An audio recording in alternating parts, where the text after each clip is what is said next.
사례가 들렸어요.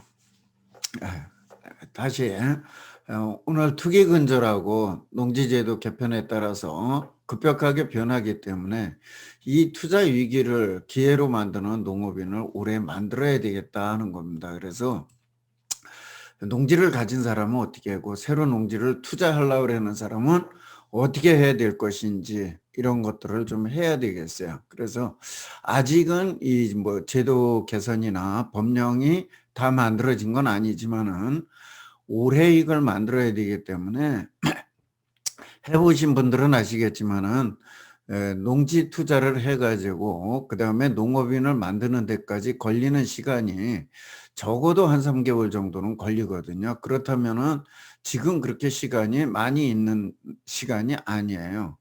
그래서 급격하게 오늘 이 시간을 마련한 거니까 다 함께 같이 해주셨으면 합니다. 이미 농업인이신 분들도 앞으로 어떻게 해 나갈 건지를 한번 같이 생각해 보는 시간으로 갖겠습니다.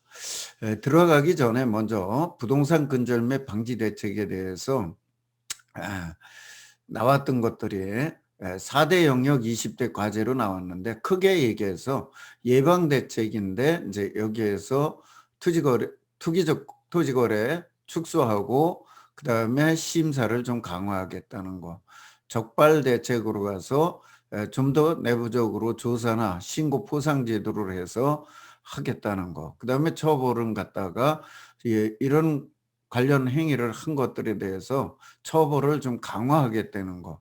그다음에 이제 환수 대책은 이거에 대해서 이익에 대해서 환수를 해버리겠다는 이런 대책들인데 아직은 나오고 있는 중이라고 보시면 돼요. 아직은 확정적으로 다 된 거는 한두 가지에 불과하고 나머지들은 거의 지금 나오는 중이고 농지에서는 또 여러 가지 분야로 나눠서 해서 농지 분야가 이번에 사실은 LH 사태로 촉발된 이 저거가 유탄이 그 농지부서로 튀었는데 농지부서와 농지법으로 튀었는데 유탄이 아니라 농지부서에서는 핵폭탄급으로 떨어지게 됐어요. 만만한 게 뭐라고 힘도 없으니까 이번에 농지부서나 농지법 관련해서만 굉장하게 강화하는 그런 법안들이 지금 나오고 있고 그걸 밀어붙이고 있는 그런 상황입니다. 그래서 투자자들한테는 어떻게 보면 위기이고 어떻게 보면 기회다.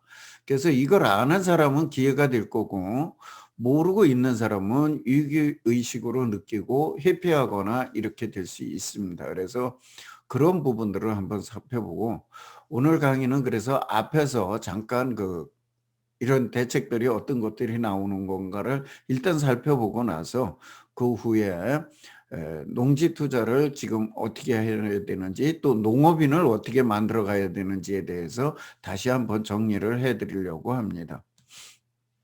그래서 이번 대책을 보면 정부에서 나오는 대책을 보면 투기에 대한 단속을 하겠다. 그다음에 진입을 규제하겠다는 거고 그다음에 그걸 하기 위해서 대출 규제하고 세금 폭탄이 나오는 거예요. 그래서 세금 폭탄은 지금 가지신 분도 그렇지만은 이제 들어가려고 그러는 분들도 상당한 부담을 갖게 되는 거죠.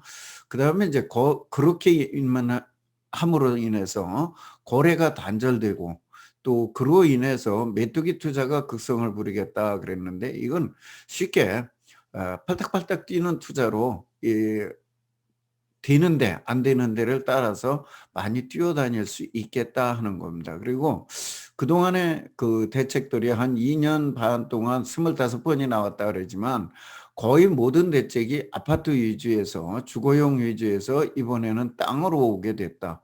근데 그 땅 중에서도 농지 쪽으로 많이 오게 됐다.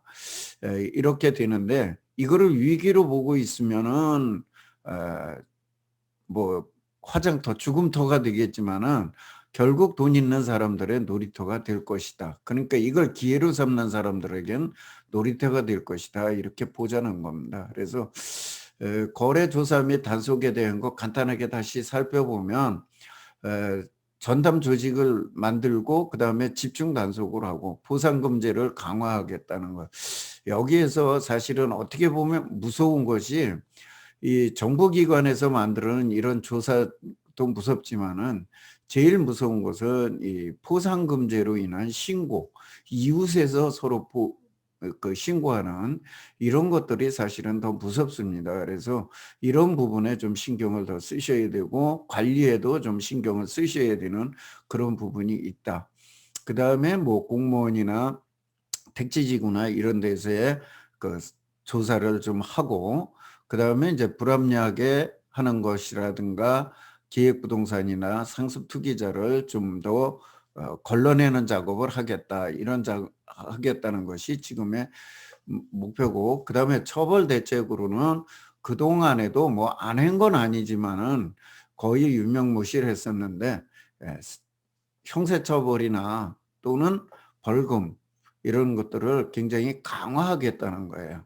그래서 뭐 금액이 얼마다 뭐 이런 게 중요한 게 아니라 이렇게 다들 아시겠지만 한참 이렇게 단속을 많이 하거나 이럴 때 소나기는 피해가야 된다고 그러듯이, 이럴 때는 좀 집중적으로 할 때는 조금 더 내가 하고 있는 거나 앞으로 하는 데 있어서 좀 챙겨볼 필요가 있다 하는 것입니다. 그냥 노출돼서 있을 필요는 없고, 그다음에 이제 환수대책이 있는데, 환수대책은 사실상 그 내용 전체를 보아도 불법 행위에 대한 것들에 대해서 환수를 하겠다는 것이고, 일반 투자자들에게는 그렇게 크게 영향을 미치진 않아요. 다만 이행강제금 부분이나 이런 부분으로 환수 대책이 어느 정도 이루어지긴 할 겁니다. 그래서 그런 부분도 한번 보자 하는 것이고, 그다음에 이번에 하면서 가장 저거 한 것이, 그동안에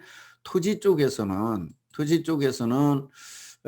그래도 그 중과세라고 그래도 10% 가산세만 있었고 그랬었는데, 아파트 쪽에서는 지금 중과산세가 이미 시행됐고 또 6월 1일부터 시행되고 이렇게 되는데, 토지 쪽에서도 하겠다는 겁니다. 그래서 일단 단기세율이 현재 1년 미만 50%, 2년 미만 40%가 높이겠다. 그다음에 장기 보유 가산세를 10%였던 거를 20%로 높이겠다, 이런 겁니다. 그래서 이런 것들이 지금 변해가는 것들을 한번 다시 보자면, 6월 1일부터는 토지에 대해서도 단기세율은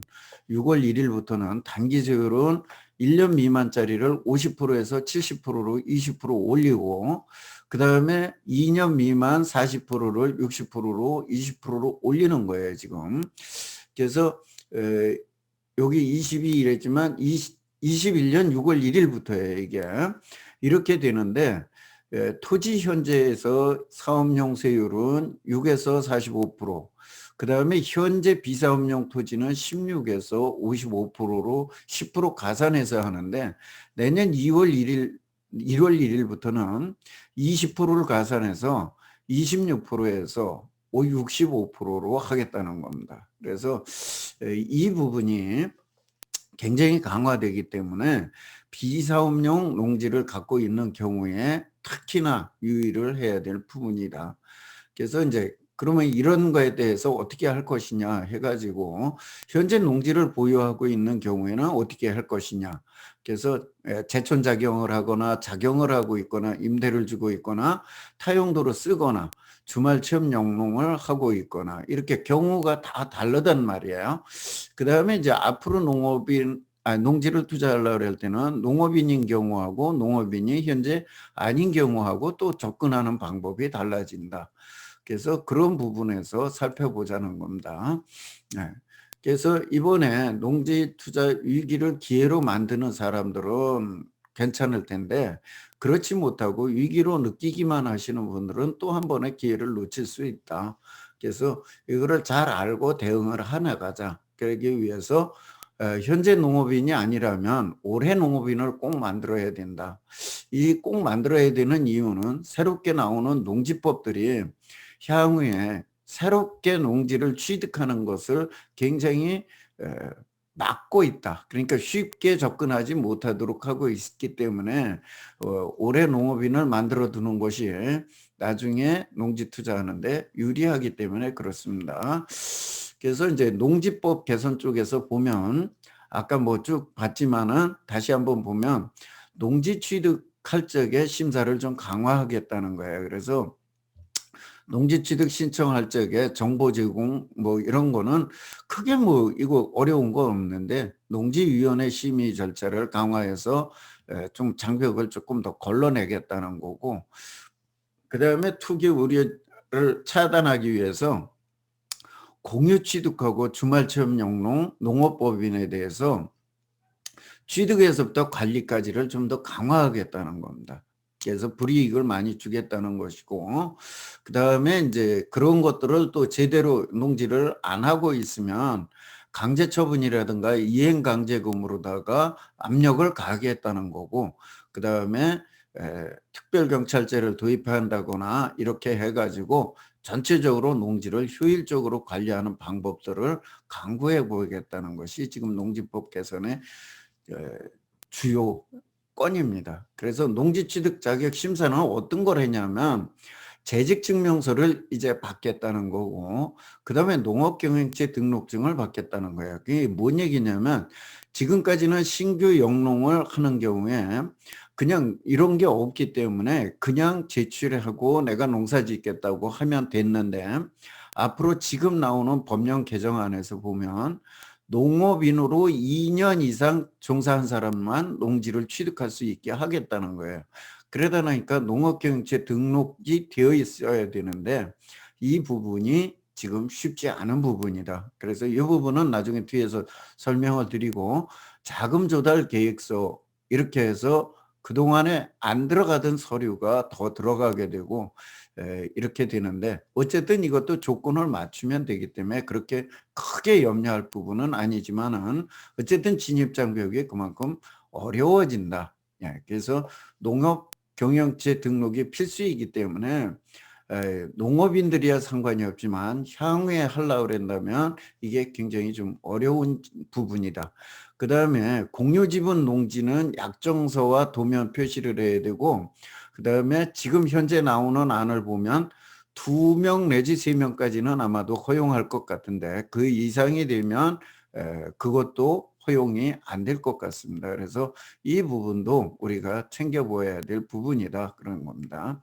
그 다음에 농지취득자격심사 대응에서 주말체험 영농에 대해서 굉장히 좀 어렵게 하겠다 하는 것인데, 현재 나오는 안이 두 가지가 있어요. 농업진흥지역만 못 사게 하는 방법이 있고, 또 하나는 아예 주말체험 영농은 취득을 하지 못하게 하는 안이 있고, 이렇게 두 가지 안이 있는데 어느 것이 이제 확정이 될는지는 모르겠습니다. 어쨌든 간에 주말 체험 영농이라는 것은 상당히 이제 취득하기가 어렵게 되었다 하는 얘기고, 그 다음에 이제 농지관리위원회 심사 등을 거쳐서 좀 자격을 전문적으로 좀 더 심사를 강화하겠다 하는 게 있으니까, 결국 보면은 투기 우려 지역이나 관내 거주 농지나 공유 농지 취득, 또 농업법인이 농지 취득, 이 부분은 굉장히 어려워질 것이다. 굉장히 어려워질 것이다. 누가 뭐라 그래도. 그래서 이런 부분들, 이런 부분들에 대한 것도 좀 더 앞으로 염두에 두고 우리가 해야 될 것이다. 그 다음에 지금 나온 것 안 중에서 좀 무서운 게 하나 있는데요. 5년 동안 농업경영 확인 신청을 받으라는 겁니다. 신규로 농지를 취득했으면은 이 농업인 확인서하고, 그 다음에 그 대상 농지에 내가 노동력이나 기계 장비를 어떻게 썼는지, 그 다음에 거기에서 생산한 판매액이 얼마나 되는지, 이런 거를 첨부해서 농업 경영 확인 신청이라는 걸 5년 동안 받으라는 거예요. 그러니까 결국은 5년 동안 내가 작용을 해야 되고, 또 그런 이 확인을 받아야 되니까, 시구 읍면장의 확인을 받아야 되니까 이것이 그동안에 없던 걸로 굉장히 지역사항이 하나 더 들어온다. 그래서 그것이 쉽지는 않을 것이다. 또 이거를 만약에 안 받으면 처분명령을 바로 내리겠다는 겁니다. 바로 내리겠다는 거예요. 그리고 그렇지 않으면 또 그것도 안 하면 처벌을 하겠다는 거고, 그래서 굉장히 강한 조항이 하나 들어오는 겁니다. 그래서 그런 거 한번 보시자 그런 얘기고, 지금 또 하나는 아까 그거는 내가 하는 거고, 그다음에 그 시구 읍면장은 3년마다 유휴농지, 그러니까 농지에 대한 절대적인 그 조사를 실시해라. 원래 매년 하고 있지만 유휴농지에 대해서 별도로 3년마다 또 하라는 그런 규정을 지금 담고 있다. 그래서 이런 것들이 이제 점점 조여오고 있다. 그런 얘기고, 이제 비농업인이 농지 취득을 차단하기 위해서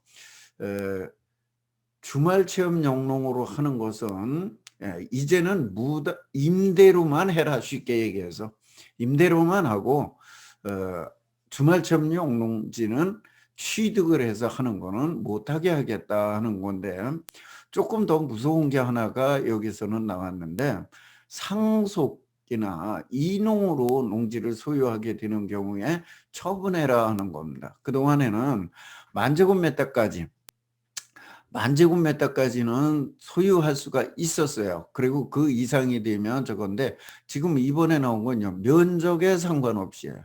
면적에 상관없이 처분을 해야 합니다. 그래서 이것이 사실상 그렇게 농촌에는 엄청난 파문을 불러일으킬 수 있는 것이기 때문에 이것이 통과될지는 모르겠습니다만은, 만약에 통과된다 그러면 그야말로 맞다나 시골 농지는 똥값이 된다.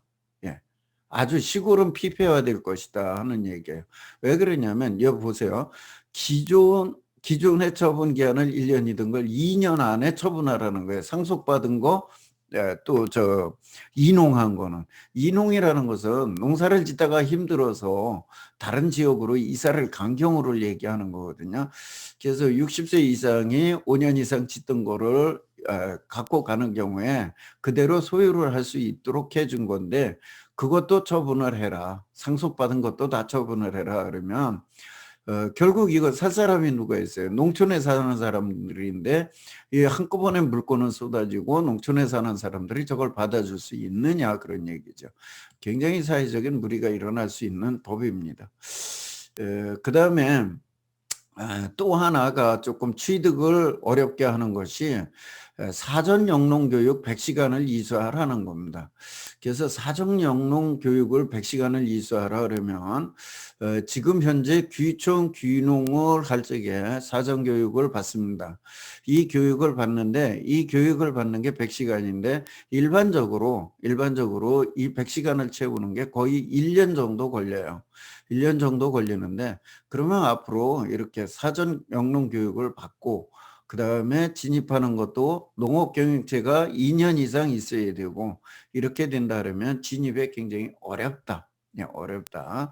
그러면 쉽게 이제 팔으려고 그러는 사람들도 자꾸 나올 거고, 또 아까 같이 상속이나 뭐 이런 걸로 해서 또 비사업용 농지 이런 것들이 많이 나올 텐데도 불구하고 살려고 하는 사람들은 제약이 많으니까 그런 데에 따른 투자 물건들이 굉장히 많이 나올 것이다 그런 얘기예요. 그래서 이제 이런 경우에 어떻게 할 것이냐 그런 얘기예요. 그래서 주말 체험 영농을 금지하고 임대나 사용대만 가능하게 하니까, 이 경우에 지금 주말 체험 영농을 하려고 그러는 사람이나 하고 있는 사람이나 대응 방법이 나와야 될 거고, 그 다음에 상속에 대한 거를 처분해라고 그러니까 상속이나 이농 농지에 대한 것도 작용을 해야 할 상황이 오거나, 그렇지 않으면 처분해야 될 상황이 온다. 작용이라는 것이 그렇게 또 쉽지는 않기 때문에 그거 역시 마찬가지. 그 다음에 이제 차명 거래는 아주 꿈도 못 꾸게 이제 하겠다는 거고, 인정 안 하겠다는 거. 그래서 그 다음에 흉내만 내기도 이제는 어렵다. 왜 그러냐면 농지 이용 실태 조사를 강화하기 때문에 이것이 쉽지가 않은 데다가, 그나마 또 하나가 옆에서 신고를 하라고 돼 있어요. 신고를 하면 보상을 주겠다는 거예요. 신고를 하면 보상을 주겠다 그러니까 이 옆에서 나를 지켜보고 있는 이 사람들이 지금 엄청나게 는단 말이에요. 그래서 이것도 흉내만 내 가지고는 사실상 어렵게 되겠다. 그래서 이 부분도 이제 잘 챙겨야 한다 그런 거예요. 그래서 주말 농지법 개정 내용을 다시 한번 정리를 하면 주말 체험 영농 농지는 지역 내에서만 가능하게 지금 나와 있는 게 있고 아예 취득을 못하는 게 나와 있고 두 가지가 나와 있어요. 그래서 이 부분을 지금 좀 눈여겨보셔야 되고 그 다음에 주말 체험 영농도 농업계획계획서 제출하는데 이건 해보셔서 하지만 그렇게 뭐 어려운 면은 아니니까 상관없고 공유지분 비율이나 위치 표시하는 것도 그렇게 뭐 어려운 점은 아닙니다. 다만 이제 직업, 영농 경력, 영농 거리 뭐 이런 거를 집어넣는다 그러면 이제 앞으로는 좀 멀리 있는 거는 취득이 어려울 것이다. 그 다음에 농지관리위원회 심의를 거쳐야 되기 때문에 투기적인 것 또는 투기적인 요소가 있는 지역에서는 아마도 취득이 좀 어려울 것이다.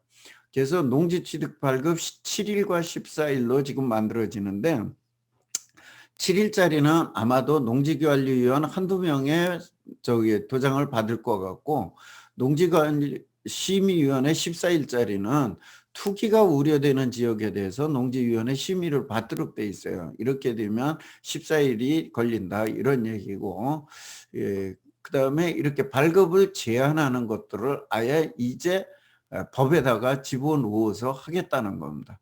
그다음에 상속 이농농지에 대해서도 원래 이렇게 농업의 경영, 작용을 하지 않으면 처분하거나 뭐 이렇게 하겠다는 것이었는데 이번에 지금 또 다른 안은 아예 상속이나 이런 거는 작용하지 않으면 처분해라. 이렇게 지금 나오고 있는 것이 문제가 되고 농지원부가 아마도 폐지되고 농지대장으로 바뀌는 것 같고 그렇게 되면 농업경영체가 이제 농업인의 증빙 서류가 된다. 이렇게 이해를 하시면 될 거고 그 다음에 농지관리 이용에 대해서 변경 신청 내가 이거를 하는 과정에서 작물이 바뀌거나 그 안에서 어떤 행위가 바뀌거나 임대차 사용대차 다 마찬가지지만 이런 것이 바뀌면 이제 신고를 해라 해요. 그동안에는 그게 없었고 농업경영체에서는 신고 조항이 있습니다. 지금도. 그래서 작물이 바뀌면 그 작물에 대한 거를 전수 변경 신고를 해야 되는데 이제는 농지 대장에도 그거를 해줘야 된다 그런 얘기예요. 그래서 그 농업인의 어떤 의무를 자꾸 부여하고 있다. 그래서 이번에 가장 벼락을 맞는 것이 비사업용 토지예요. 제촌작용하고 있고 사업용인 경우에는 큰 문제가 없고 비사업용 토지인데 비사업용 토지를 갖고 있다면 어떻게 할 것이냐. 예. 그래서 장단기 보유에 따라서 장기 보유하고자 한다면 저는 지금처럼 그냥 버티라는 거예요. 농사만 지면서 버텨라. 예. 비사업용이라 하더라도 그다음에 앞으로 뭐 4, 5년 안에 판다. 넉넉 잡고 4, 5년 안에 내가 팔아야만 될 것이다. 또는 레버리지 투자로 조금 과도하게 투자하고 있다. 그렇다면은 이번에 올해 안에 파셔라 해요. 올해 안에. 내년에 팔으라가 아니라 그 다음에 그렇지 못하면 사업용으로 전환하는 것도 판단해 봐라. 그 다음에 부모님들이 지금 갖고 계시는 농지에 대해서도 좀 신경을 써보시라 그런 얘기예요. 본인도 본인이지만 그래서 부모님이 갖고 있다 그러면 8년 이상 제촌작용을 충족하도록 하시고 가급적 돌아가실 때까지 제촌작용을 유지하게 하세요. 8년 이상이 됐다 그래서 그 제촌작용을 유지 안 하는 것보다는 계속해서 제촌작용 유지하시다가 상속이나 증여를 해주는 게 훨씬 낫습니다. 또 증여보다는 사실은 상속이 훨씬 낫습니다. 왜냐하면 이거를 증여받은 사람이나 상속받은 사람 중에 증여보다는 상속이 현재까지는 보유관리 면에서 또 세제 면에서 더 유리하기 때문입니다. 그 다음에 중요한 것은 부모님이 그 8년 이상 제촌작용 한 거를 증여나 상속 받으시는 분들은 반드시 그 받은 그 시점에서 부모님이 8년 이상 뭐 올해 30년 40년 다 좋습니다. 그동안에 했던 그런 입증 자료를 갖출 수 있는 데까지 전수 챙겨 놓으시라는 거예요. 그때 당시에. 왜 그러냐면 몇 년 지나고 나면 이게 뛸 수가 없어요. 예. 농지원부 10년이 지나면 못 뜁니다. 예, 그리고 그 농업경영체 등록은 없어지고 나면 띄지를 못해요, 지금 현재. 그러니까 바로 띄셔야 돼. 바로 띄워 놓으셔야 돼. 그래서 가급적 띄워 놓으실 적에 농지 필지수만큼 떼어 놓으시라는 걸 권하고 싶어요. 농지 필지수만큼 떼어 놓으시고, 그 다음에 나머지 비료 농약사고 수매하고 뭐 이런 영수증들도 전수 본인이 떼어 놓으시란 말이에요. 해당 기관에서 돌아가시고 나면은 대부분 보존기간이 5년 이내예요. 5년 이내이기 때문에 나중에 가서 띄우려고 해도 띄울 수가 없습니다. 그래서 돌아가셨을 땐 이런 거를 띄워 놓으셔라, 그런 얘기예요.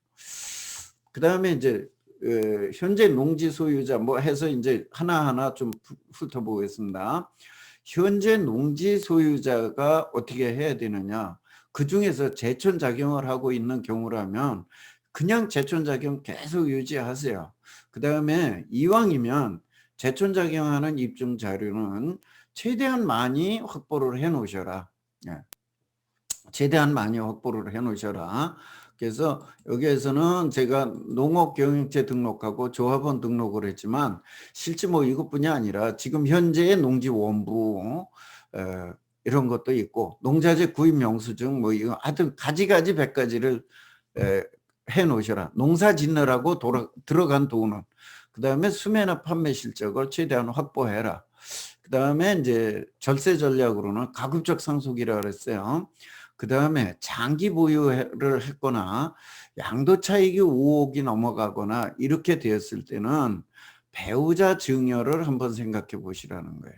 양도 차익이 5억이 넘어가고 막 이러면, 왜 그러면 양도 차익이 5억이 넘어가면 제촌작용을 했더라도 양도세가 1억 한 4천 정도 됩니다. 이렇게 되다 나니까 그 부분을 배우자한테 증여하면서 또 나머지 기간에 그 절세할 수 있는 그런 거를 한번 판단해 보시라는 거예요. 특히나 한 30년, 20년 이상 내가 갖고 있었다 하시는 분들은 반드시 배우자한테 증여를 하는 방안을 한번 검토해 보시라고 권하고 싶어요. 구입가가 높아지기 때문이에요. 그 다음에 현재 농지 소유자 중에 작용을 하는 경우는 어떻게 해야 되느냐. 제초는 못하고 있어. 작용을 하고 있어. 또는 3,700만 원 소득이 넘어. 이런 사람을 얘기하는 거예요. 그래서 이런 사람도 어쨌든 간에 작용을 유지하면서 조합원으로 수익을 챙겨라 해요. 조합원으로 일정 수익을 챙겨라. 지금 이거 뭐 해서 내가 돈을 챙긴다기보다 그 다음에 여기도 마찬가지예요. 작용에 대한 입증 서류는 어쨌든 보존하고 있어라. 챙겨서 보존해라. 왜 그러냐면 나중에 어떻게 세법이 바뀔지 몰라. 예, 그러니까 챙겨서 어차피 돈 들어간 거예요. 돈 들어간 거니까 다 챙겨서 보관해라, 그런 얘기예요. 그 다음에 가급적 절세 전략은 상속 쪽을 택해라고 그러는 거는 아까 증여보다는 상속이 좀 더 유리하기 때문에 그렇고, 여기도 마찬가지예요. 5억이 넘어, 양도 차익이 5억이 넘어가면 배우자 증여를 한번 생각해 봐라. 장기 보유도 마찬가지. 장기 보유했다 그러면 구입가를 높이는 효과가 있기 때문이에요. 그래서 그런 것도 있고, 그 다음에 팔기 직전에 개발 등으로 사업용으로 전환해서 하는 것도 한번 생각해 봐라. 예. 결국 비사업용이거든요. 이 작용은 하고 있어도 그럼 비사업용보다는 사업용이 유리하니까 사업용으로 하는 방법도 생각을 해봐라. 여기서 사업용은 작용을 하고 있는 경우에는 뭐 몇 가지가 있을 수 있어요. 은퇴 세대라면 그쪽으로 주소를 옮겨서 제촌 작용을 충족하는 방법 2년 이상. 그 다음에 그렇지 못하다면 이것을 개발해서 사업용으로 하는 방법, 이렇게 나올 수 있겠죠. 그 다음에 현재 임대를 주고 있는 경우라면은 내가 작용을 할 수 있으면 한번 작용을 해서 농업인 혜택을 보면서 그 다음에 조합원으로 수익을 좀 챙기고, 그 다음에 영농 자녀들한테 영농 경력을 축적하게 하는 이런 효과도 누려봐라, 그런 얘기고, 이때도 역시 내가 만약에 작용을 한다 그러면 입증 자료는 챙겨놔라. 그 다음에 내가 작용을 도저히 못하겠다 싶으면 농지은행에 위탁해서 사업용으로 만들어라. 그동안에는 사실 이걸 많이 권하지 않았는데 농지은행에 8년 이상 위탁을 하면 사업용으로 바뀌니까 임대를 하고 있으면 비사업용이니까 이렇게 바꾸는 방법도 한번 생각을 해봐라. 예. 이 농지은행에 위탁해서 8년이라는 것은 팔기 직전에 꼭 8년이 아니라 총 보유기간 동안에 8년만 위탁을 했으면 되는 겁니다. 8년 보유기간 동안에 위탁을 했으면 되는 거기 때문에 이거는 가급적 금방 내가 작용을 하거나 제촌작용을 하지 못한다면 한번 생각을 해봐라. 근데 자, 농업인을 유지를 하면 조합원이라는 걸로 수익을 챙길 수 있다고 그랬어요. 그래서 이때에도 가급적 모든 농지를 하는 게 아니라 3,400평 정도 내가 농업인을 유지할 수 있는 만큼은 농업인을 작용을 하고 나머지만 위탁을 하시는 게 좋습니다. 왜 그러냐면 여기서 모든 농지를 남한테 다 위탁을 하면, 농지은행에 위탁을 하면 내가 좋은 농지가 나왔을 때 추가적으로 농지를 살 수가 없어요. 전부 농지를 위탁을 하는 경우, 남한테 임대를 한 경우에는 농지 취득을 할 수가 없습니다. 현재법에.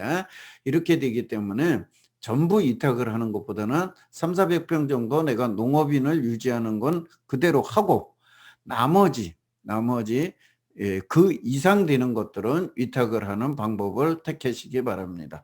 그 다음에 뭐 이렇게 배우자 증여나 개발 등으로 해보는 방법은 똑같은 거고, 그 다음에 현재 타용도로 사용하고 있는 경우, 현재 농지는 내가 소유하고 있는데 타용도로 농지를 타용도로 사용하고 있다면 일단은 처분명령 대상이에요. 그래서 작용을 하시는 게 좋고, 작용을 못한다 그러면 앞에서 얘기한 위탁, 농지은행에 위탁하는 방법을 해보거나 또는 팔기 전에 개발 등 사업용으로 전환해라. 아까 얘기했지만 현재 타용도로 사용하는 것을 지금까지 안 걸렸다 그래서 그냥 간다. 앞으로 그것은 조금 어렵다 이렇게 보시라는 거야. 어렵다. 왜 그러냐면 지금 매년 조사를 해야 되고 그 다음에 3년마다 휴경농지를 조사를 해야 되고 그 다음에 또 하나가 주변에서 신고 포상제라는 게 있어요. 그러니까 옆에서 있는 사람들이 저건 농사 안 짓고 있던데 하고 신고를 해놓으면은 바로 처분 명령 대상이 나오니까 이런 경우에는 반드시 농사를 지어라, 작용을 해라. 아까 얘기했듯이 작용을 못하겠으면 위탁을 하는데 위탁을 할 때는 일부만 하고 내가 작용하는 그 농업인을 유지할 수 있는 만큼은 작용을 해라 그런 얘기예요. 그래서 그런 걸 보면서 하시라. 그 다음에 이제 현재 많이 소유하고 있는 분들의 중에 그동안에 아주 그 투자법으로서 많은 분들이 투자를 했고 많이 권해서 했던 것입니다. 주말 체험 영농 농지로 가지고 있는 농지예요.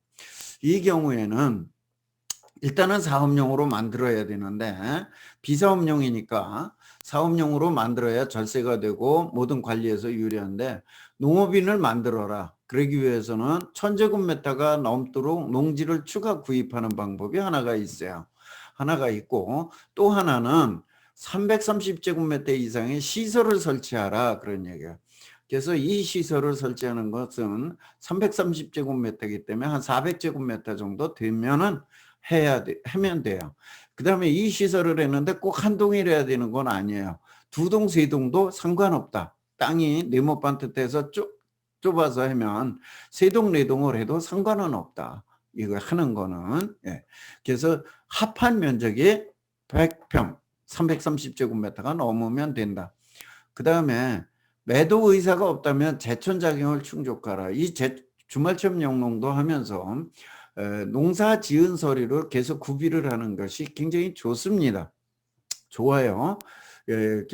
이것들을 보통 안 하고 계시거든요. 근데 일단 하는 것이 좋은 것이 이거를 나중에 만들어서 파는 시점에 가면 내가 농업인의 조건이 됐어요. 파는 시점에서 보면 농업인의 조건이 됐다고. 농업인의 조건이 됐으면 그때는 이 농지를 8년 이상 내가 제촌작용했다고 그러면, 그런 걸 입증하면, 그러면 감면을 받을 수 있는 거예요. 그래서 그런 것도 염두에 두고 하셔라, 그런 얘기야. 그 다음에 개발이나 아니면 농지은행의 위탁은 불가하다 그랬는데, 사실상 농지은행의 위탁은 들판에 있는 거는 가능해요. 가능하고 변두리에 있는 것들 중엔 불가한 것이 많습니다. 근데 이것도 대부분 안 받아주기는 하는데, 실제 농사를 지을 사람과 나와 둘이 가서 농지은행에 위탁을 하면 많은 데서 받아주고 있습니다. 그래서 여긴 기본은 불가하다인데 할 수 있는 길은 있으니까 그쪽도 한번 생각해 봐라고. 그 다음에 주말 영농 체험이라면 장기 그냥 보유하면서 그냥 가시다가, 특히나 이런 데들은 제가 권하는 데는 도시 주변에 가까운 데들이기 때문에 이런 데라면 오히려 나중에 팔기 전에 개발해서 사업용이나 수익형으로 만드는 것도 하나의 방법이다. 그렇게 보시는 거고, 이런 거 저런 거가 안 된다 그러면 파셔야 되거나 몇 년 안에 팔아야 되거나 이러시는 분들이면 오래 파셔야 돼요. 오래 팔아야 일반 세율이에요. 그 다음에 장기 보유 공제도 받았대요. 오래 팔으면. 그러나 내년에 팔으면은 장기 보유 공제도 못 받아. 장기 보유 공제도 못 받는 데다가 양도세는 75%랬네. 양도소득세는 26%에서 65%로 중과세가 돼요. 중과세가 되니까 이 부분이 세율이 대폭 올라가게 된다, 그런 얘기예요. 그래서 그런 것들을 보셔라, 그런 얘기고. 그 다음에 상속받은 농지는 그럼 어떻게 할 것이냐. 현재 나오는 게 두 가지 안이 있다 그랬어요. 두 가지 안이 있다 그랬는데, 한 가지 일단 1만 제곱미터는 보유할 수 있다고 보면, 1만 제곱미터 미만은 가급적 작용을 하는 것이 좋고, 4인간 임대를 하더라도 이 경우에도 농지은행을 통해서 해라, 이런 얘기예요. 농지은행을 해서 했다가 만약에 중간에 팔거나 이러면 위약금이 어떻게 되느냐. 그냥 임대료 전체의 10% 정도 된다고 생각하시면 돼요. 그러면 실제 이거 얼마 안 돼요, 위약금은. 오히려 한여름에 팔게 되면 그 농사 짓고 있는 분에 대한 어떤 그 보상, 이것이 위약금보다 크기는 하지만은 어쨌든 간에 그거는 개인 간의 임대에서도 마찬가지니까 그 부분을 본다 그러면 큰 문제가 안 되니까 농지은행을 해서만 8년 이상이 되면 사업용으로 바뀌어요. 근데 그렇지 않으면 비사업용이란 말이에요. 다만 상속받은 농지는 상속인이 8년 이상 제촌작용한 농지였어요. 그리고 그걸 입증할 수 있는 서류가 있었어요. 이러면 이건 언제 팔아도 사업용이에요. 그러니까 이런 게 다 있었다고 그러는 상속농지라면 4인간 임대차도 아무 상관없습니다. 그러나 그렇지 않다면 농지은행을 통해서 하라, 그런 얘기예요. 그 다음에 매도하기 전에 한번 또 맞출 수 있으면 맞춰봐라. 그 다음에 그 8년 이상 상속인이 제촌작용하고 돌아가신 경우에 그걸 상속받았어요. 이런 경우에는 1년 이상 내가 제촌작용하면 양도세도 1억 원을 감면받을 수 있습니다. 근데 이때도 가급적 1년 이상이라기보다 2년 이상을 하면 더 효과적이에요. 그래서 가급적이면 그렇게 저는 맞추라고 얘기하고 싶고, 그래서 이때도 상속인, 그러니까 증여인, 피상속인, 이 두 분들이 8년 이상 제촌작용했던 입증 자료가 얼마나 중요하냐. 이게 세금에서 굉장히 중요하다. 사업용이 되고 1억이 감면받을 수 있고. 큰 돈이 아닌가요? 너무 많이 남았으니까 큰 돈이 아니라서 포기하시는 분들이야 상관없으시고, 그 다음에 이제 현재 농지의자의 저거를 다시 한번 정리를 해보면, 제촌작용을 하는 경우에는 계속 작용을 해라. 노령이라도 제촌지역이라면 작용을 유지하라, 그런 얘기예요. 죽을 때까지. 그리고 작용을 하고 있는 경우라면 농업인을 유지하면서 부수적인 혜택을 누려라. 그러다가 2년 전에 사업용으로 전환하는 방법을 택해봐라. 그다음에 하지 않고 있는 경우라면 농지은행에 위탁을 해서 사업용으로 하되 일부는 작용을 하라 그런 얘기. 일부는 작용을 하라. 일부는 농지은행에 주더라도. 그다음에 8년 이내에 매도를 해야 된다면 그 안에 사업용으로 어떻게 해야 되는 방법. 왜냐면 농지은행 혜택은 8년 이상을 했을 때만 혜택이 있어요. 7년 11개월도 혜택이 없습니다. 그다음에 현재 소유자라면 처분 전략을 좀 생각했는데 너무 부안해동하지 않았으면 좋겠습니다. 근데 일부에서는 공연히 전혀 상관도 없는 분들이 그러는 경우가 있고, 그 다음에 재촌작용을 하지 않는 경우라면 이렇게 매도 전략을 잘 짜서 5년 안에 어떤 뭐 돈을 써야 되거나 어떻게 사용해야 된다면 지금 올해 처분하시고, 그렇지 않다면 조금 더 장기 보유하는 전략을 택하셔도 좋겠다 하는 얘기입니다. 향후에 이제 투자하려고 그러는 경우에 농업인인 경우라면 농업인 조건을 유지하고 있으면 되는데, 문제는 내가 농사를 지으려고 그러는 사람이 아니라면 농사용 농지를 좀 쳐다보지 말아라. 농사용 농지라고 하는 것은 어떤 것이냐? 경제 정리되고 덜 판 농지다 한마디로. 그거는 돈이 그렇게 많이 되는 농지는 아니에요. 그 다음에 돈 되는 농지를 해라. 그래서 직접 사업장으로 할 수 있거나 수익형으로 하거나 연금형으로 하거나 이렇게 바꿀 수 있는 농지, 도시 근교에 있는 농지, 꼭 그게 대도시 수도권 아니라고 상관없습니다. 어디가 됐든 도시 근교에 있는 농지를 택하셔라 그런 얘기예요. 그렇게 해서 준비를 하시고, 농업인이 아닌 경우에는 기존의 농업인 경력 자료를 확보하라. 무슨 얘기냐면 여기서 아까 신규 영농 2년 이상의 그 증빙 자료는 농업인 경력이 지금 살 적에 2년 동안 농업인이었냐 요거를 따지는 게 아니에요. 평생 그동안에 내가 농업인이었었느냐만 따지면 돼요. 그래서 과거에 2년 이상 농업인 경력이 있다 그러면 농지원부 농업경영체 이런 것들을 확보해 놓으셔라 그런 얘기예요. 그 다음에 2년 이상 농업인 자격을 조건을 충족해야 돼. 그런 것도 없는 사람은. 그 다음에 농업경영체 등록할 수 있는 방법을 찾아야 돼. 찾는데 방법이 뭐가 있어요 지금? 아무것도 없습니다. 남의 땅을 임대해서 농업경영체 등록을 해는 방법밖에 없어요 현재로는. 그다음에 현재로는 뭐 농업인을 만들면 되고, 지금 앞으로는 농업경영체 등록을 그렇게 하는 수밖에 없다. 그다음에 귀농교촌 교육을 이수하라 그랬는데, 제가 이건 사실 사전교육이 나오기 전에 한 거예요. 근데 사전교육도 이거와 거의 중복이 될 가능성이 굉장히 높습니다. 그 다음에 귀농교촌 교육을 이수하라는 것은 정이나 급하면 난 빨리 지금 농지를 사고 싶어. 그러면 귀농교촌 교육을 받았다면 귀농귀촌 한다 그러고 가서 농지를 사면 바로 살 수 있습니다. 앞으로도 이거는 크게 바뀌지 않을 거예요 아마도. 그래서 이런 경력이 없더라도 가능하니까 그런 것들 한번 해봐요. 그 다음에 정리는 안 되면 임업경영체도 등록을 해놓으면 임업경영체, 어업경영체, 농업경영체 여기에 있다 그러면 지금 이거는 혼재에 대해서 돌아가요. 그래서 이거를 인정해 줄 수도 있지 않을까 제 생각은 그래서 이걸 얘기하는 드린 거고, 그 다음에 주말체험용 농공지를 취득해서 이거를 갖다 농업인으로 바꿔라. 아까 농업인으로 하는 거 얘기했죠. 어떻게? 시설로 바꾸는 거예요. 시설 재배로. 그 다음에 가급적 농업인용 농지에 투자하라. 농업인용 농지는 뒤에서 오늘 자세히 설명드릴 거고, 그 다음에 돈 되는 농지에 투자하라.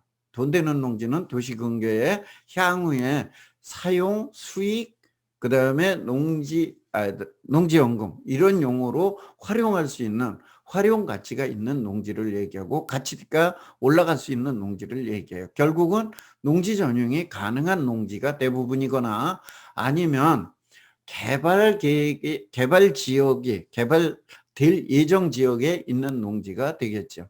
그래서 그런 걸 투자하라 그런 얘기예요.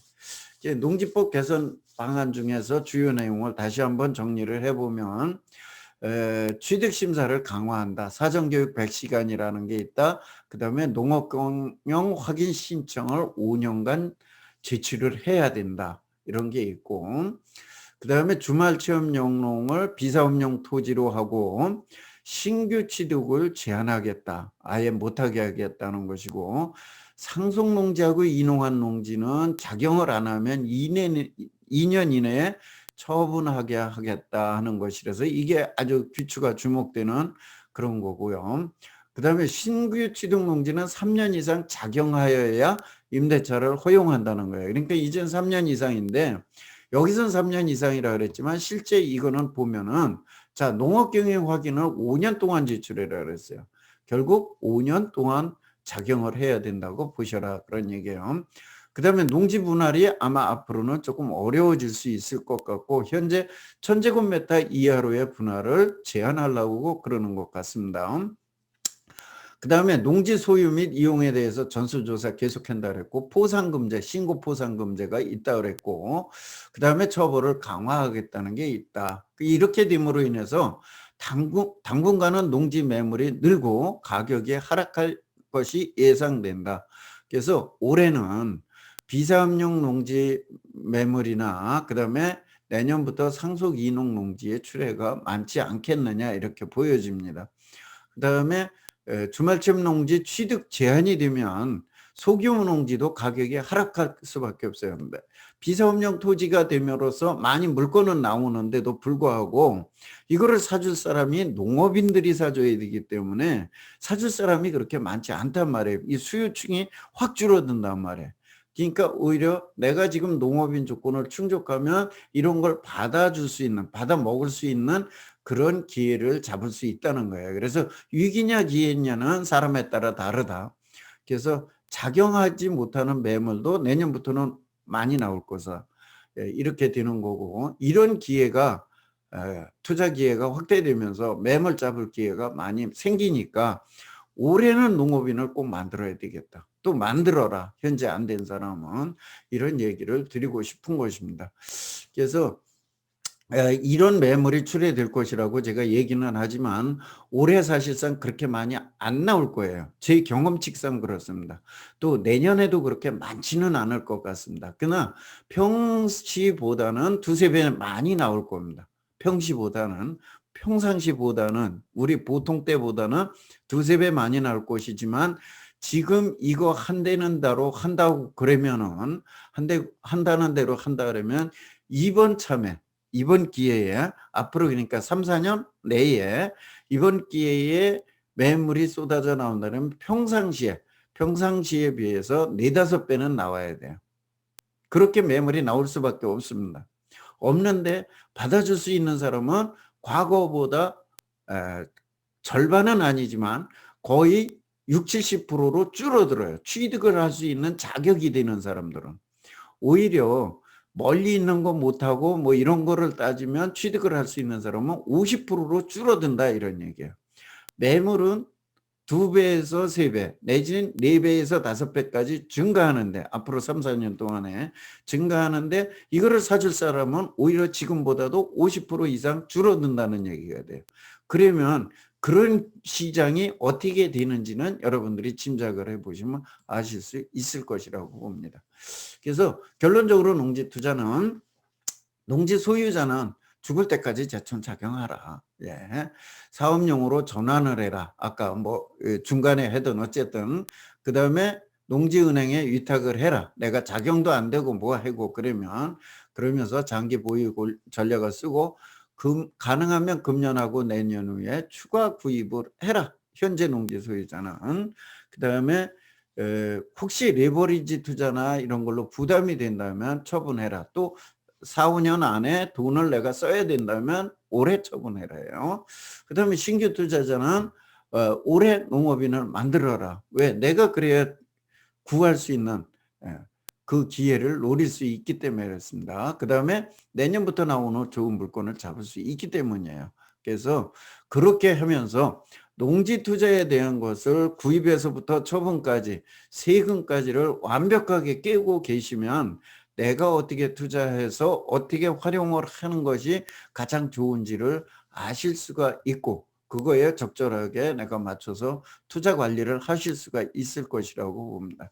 그래서 재촌작용하면서 장기 보유하면서 이 구입가를 높이는 방법들을 중간에도 해보고 어쨌든 구입에서 처분까지 제대로 잘 알고 가자 그런 얘기예요. 그러다 나면 좋은 기회가 반드시 오리라고 본다 이렇게 보고 있습니다. 그래서 여기까지 해서 이번에 그 투기 근절하고 그다음에 농지법 개선에 대한 그 방안에 대한 거, 그다음에 후속 법령 조치 이런 걸로 인해서 지금 현재 우리 농지 보유하신 분이나 앞으로 하려고 그러는 분들이 어떤 마음가짐으로 어떤 생각으로 그다음에 농지 투자를 어떻게 접근해서 어떻게 관리해야 되는지에 대해서 간략하게 알아봤습니다. 그래서 잠시 쉬었다가 5분에 5분에 5분에 다시 시작을 하겠습니다. 이제 5분에 시작을 하면서는 이제는 그러면 그런 올해 당장 농업인을 만들어라니까 어떻게 할 것인가 그거 보겠습니다. 자